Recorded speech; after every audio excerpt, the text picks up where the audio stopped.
Good morning, and welcome to Strip Cover Lit. I'm Dalton Gentry, and we are tired. That's what we are. We are here for day 3 of Litmas, and day 3 of I slept in and didn't get any Christmas decorations up, but I had a snowman today, so we are making improvements with the snowman and with this sweet hat. So, day 3 of Litmas, the best book that I've read this year. So, this, I really wanted to go with Faulkner.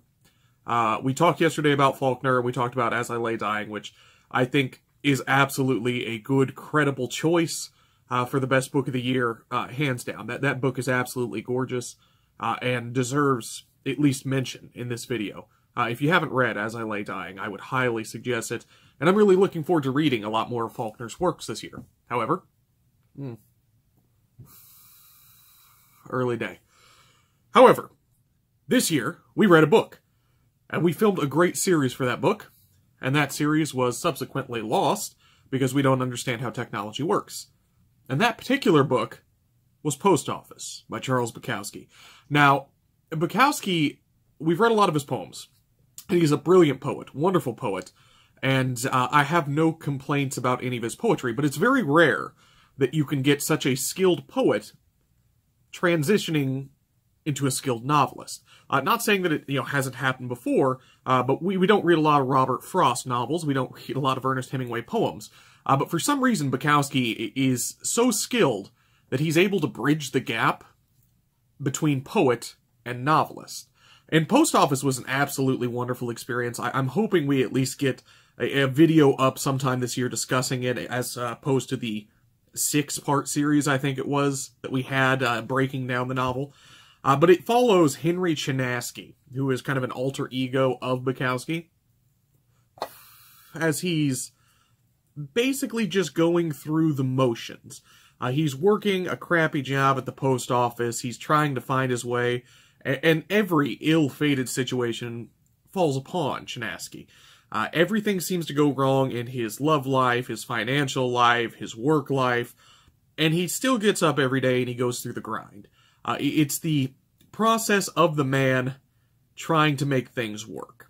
Now, I realize at this point in time, because it's Bukowski, I needed to smoke a cigarette, and this video is nothing but smoke at this point in time, so cheers. You're welcome. That's totally coffee.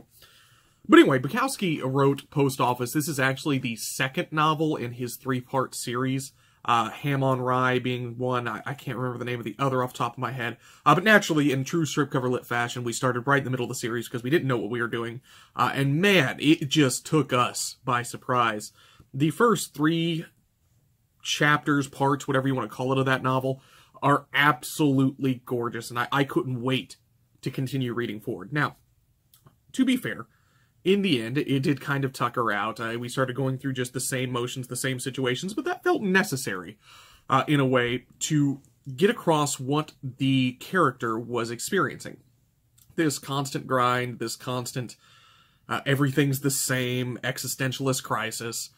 It was wonderful, absolutely wonderful, and coming from a point in time where I've just recently switched jobs, and I was in a job that I was very unsatisfied with, very unhappy with, man, did it just ring a bell with me. And I think it's a great read nonetheless.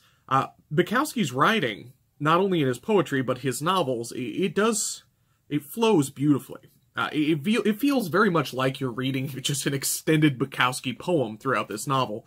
And there's such little great quips from Bukowski that make it just absolutely worthwhile. In addition to that, there are some scenes in that novel. Speaking of, there was an older man at the post office who finally just kind of broke down and realized this is not worth it. There was a scene where Bukowski met with an ex-lover shortly before she died of what's assumed to be either an overdose or some kind of alcohol-related issue. Those scenes are so powerful and so well written, they feel just 100% real. It's phenomenal, and I can't stress enough how much I enjoyed this novel, and I'm so disappointed that we lost all the work we did for it. But I feel like it definitely deserved a mention today for the best book that I read this year, because it's absolutely up there if I have to pick one as a contender, and I think it deserved mention. So, this is day 3 of Litmas. We will be back with day 4 of Litmas tomorrow. Things are going great. It's great to see everyone's videos. That's wonderful. Please keep coming out with more videos every day as we move through Litmas. We've got a big surprise coming up on Christmas Day, so hope you join us for that.